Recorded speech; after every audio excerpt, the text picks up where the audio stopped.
Ons lees uit Romeine 8 vers 1 en 2. Daar is dus nou geen veroordeling vir die wat in Christus Jesus is nie. Die wet van die Gees wat aan jou Christus Jesus die lewe gee, het jou vrygemaak van die wet van sonde en dood.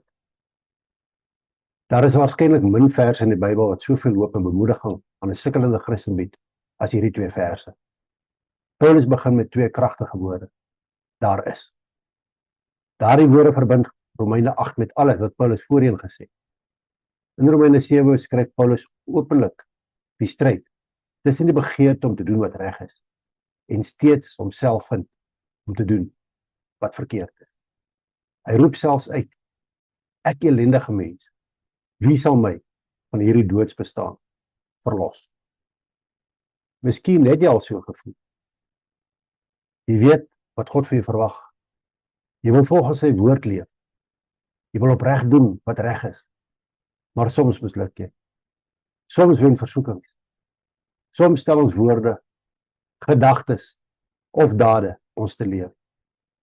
En dan fluister die vyand. Noem jy jouself 'n Christen? Kyk, wat het jy gedoen? Maar Paulus beantwoord daardie beskuldiging met Romeine 8 vers 1. Daar is dus nou geen veroordeling vir die wat in Christus Jesus is nie. Let daarop dat Paulus nie sê daar is niks om te veroordeel nie. Hy sê daar is geen veroordeling nie. Daar is 'n verskil. As Christene maak ons steeds foute. Ons sondig steeds. Ons moet steeds berou hê.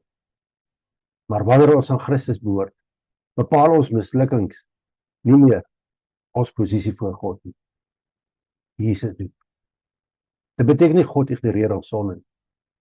Dit beteken dat Jesus reeds die straf van ons sonde deur sy dood aan die kruis hanteer het. Dink oor wat veroordeling beteken. Dit beteken om skuldig bevind te word en op straf te wag. Dit beteken om onder die vonnis van jou verlede te leef. Maar Jesus het gekom om daardie spesifieke sin te verwyder. Soveel Christene leef as hulle nog in die hof sit en wag vir God se oordeel, terwyl Jesus reeds die prys betaal.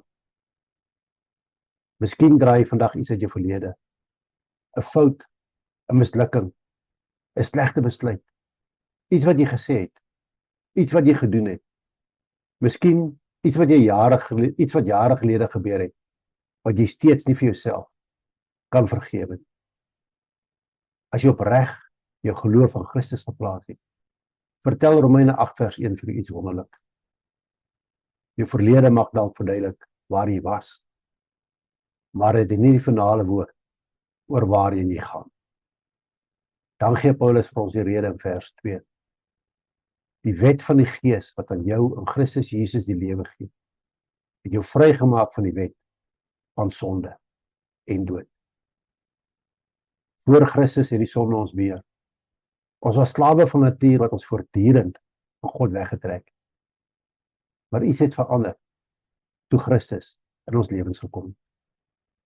Die Heilige Gees gee vir ons 'n nuwe krag, 'n nuwe manier van leef.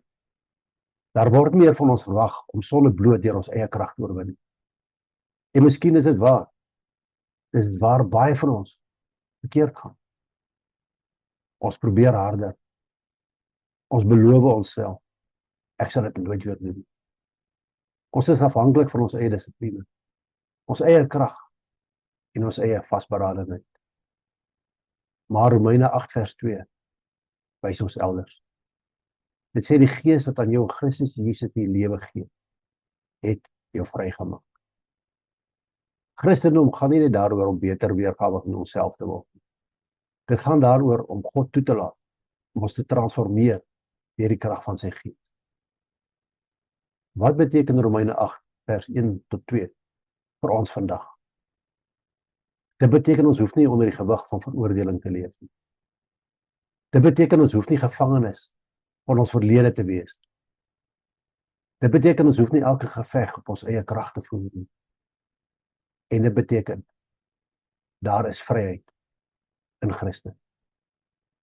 Maar vryheid beteken nie ons kan leef soos ons wil nie. Dit beteken ons is nou vry om vir God te leef. As ons val, staan ons op. Wanneer ons sondig, bekeer ons. Wanneer ons swak is, wend ons tot God. Wanneer die vyand ons aan ons mislukkings herinner ons hom aan die kruis. En wanneer ons veroordeel word, onthou ons Romeine 8 vers 1 wat sê, daar is dus nog geen veroordeling vir die wat in Christus Jesus is. Miskien moet ons vandag ophou om agtertoe te kyk en begin om op te kyk. Jou mislukkings is nie groter as God se genade nie. Jou sonde is nie groter as Christus se offer nie. Jou verlede is nie groter as God se doel nie. En jou swakheid is nie groter as die krag van die Heilige Gees nie. In Christus is die kettinge verbreek. Die vonnis is betaal. Die verlede is vergewe. Moet dus nie aanhou leef soos 'n gevangene wanneer Christus jou reeds vrygelaat het.